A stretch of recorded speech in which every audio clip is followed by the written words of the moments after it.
Okay, we're going to locate assets using the dashboard drill down and filters. So first you'll want to make sure you're on the Park Assets tab here. And we're going to go to Furnishings and Amenities by Site. If I click on the plus sign, it'll show me a list of all the park sites. I'm going to go down and just grab Marymore Park because it has a ton of assets in it. If now I click on the park site, it'll show me a grid view of all the assets. In the grid view, if I click on the plus sign next to an asset, it will show me associated items. So I know for this sign there's one work order that's associated with it. Currently there's 0 inspections and 0 work requests. I can further click that work order and see that item here. I can close that by clicking the minus sign.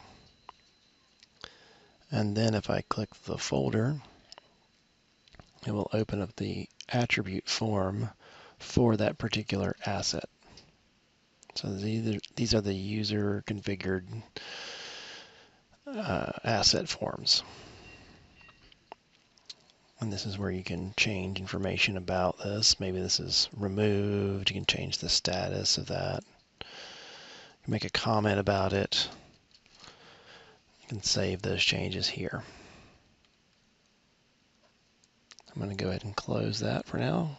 So there are 608 assets that we showed. We're in Marymore Park. So now we may want to filter by one of these columns. In order to do that, you just click on this little filter icon. And then you'll have some options to pick an operator. I like equals or equal because that gives you a list. So now we're going to pick the asset type equals a gate. And when I apply that, I'll now get a list of all the gates that are in Marymore Park.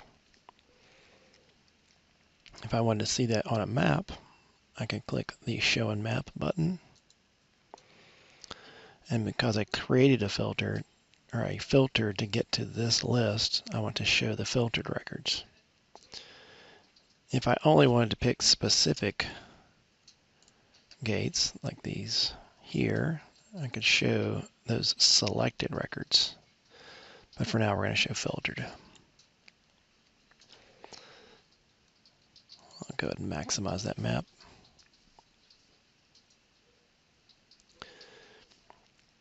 And this is now highlighting in yellow all of the gates that were on our list. And here's the full list of all those items. And when I select them here, you'll see them show up on the map.